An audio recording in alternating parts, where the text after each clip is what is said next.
আওয়ামী লীগ নিষিদ্ধের দাবিতে ছাত্র জনতার আন্দোলন পরিণত হয়েছে গণজমায়েতে। ফ্যাসিবাদ বিরোধী জাতীয় ঐক্যের ব্যানারে এই আন্দোলনে জুলাই অভ্যুত্থানের সব অংশীদারদের অংশ নেওয়ার আহ্বান জানিয়েছে আন্দোলনকারীরা। জানান ৩ দফা দাবি আদায় না হওয়া পর্যন্ত দেশব্যাপী এরকম গণজমায়েত সমাবেশ চলবে। এদিকে সামগ্রিক পরিস্থিতিতে রাত ৮টায় জরুরি বৈঠকে বসছে উপদেষ্টা পরিষদ। পূর্ব ঘোষণা অনুযায়ী আওয়ামী লীগ নিষিদ্ধের দাবিতে বেলা ৩টা থেকে শাহবাগ মোড়ে জড়ো হতে থাকেন আন্দোলনরত ছাত্র জনতা। ৩ দফা দাবির স্লোগানে গর্জে ওঠে পুরো শাহবাগ চত্বর। এ সময় ফ্যাসিবাদ বিরোধী জাতীয় ঐক্যের ব্যানারে আন্দোলনে যোগ দিয়ে দাবির সাথে সংহতি প্রকাশ করে বিভিন্ন রাজনৈতিক দল।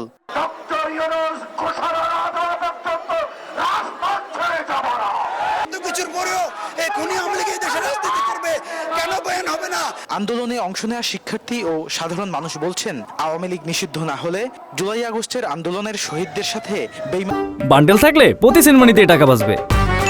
বিকাশ সেনমানি বান্ডেল কিনে জিতুন প্রতি লেনদেনে করা হবে। আমার এলাকায় যারা মারা গেছে আমি তাদের জানাজা দিছি, এখনো মাটি দিই না। আমি 19 তারিখে বলছি আওয়ামী লীগের কবর রচনা না করা পর্যন্ত আমি ওর কবরে মাটি দিব না।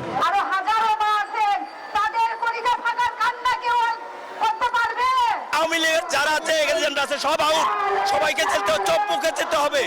এ সময় অন্তর্বর্তী সরকারের প্রতি জুলাই সনদ ঘোষণা সহ ৩ দফা দ্রুত বাস্তবায়নের দাবি জানান আন্দোলনকারীরা। অচিরেই আওয়ামী লীগকে নিষিদ্ধ করতে হবে, এক দাবি কোনো তাল বাহানা চলবে না। আওয়ামী লীগের রাজনীতি এই দেশে চলা মানে স্বৈরতন্ত্রকে উৎসাহিত করা। শেখ হাসিনা নামলো যারা কুচক্রি মহল ওখানে দেশে আছে, এরা এখনো দেশ থেকে যায় নাই।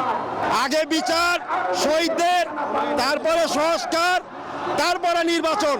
এর আগে আওয়ামী লীগ নিষিদ্ধের দাবিতে জাতীয় নাগরিক পার্টির মুখ্য সংগঠক হাসনাত আব্দুল্লাহর নেতৃত্বে গত ৯ মে প্রধান উপদেষ্টার বাসভবন ঘেরাও করে আন্দোলনকারীরা। পরে ১০ মে শাহবাগে সড়ক ব্লকেট করে শুরু হয় অনির্দিষ্টকালের অবস্থান কর্মসূচি।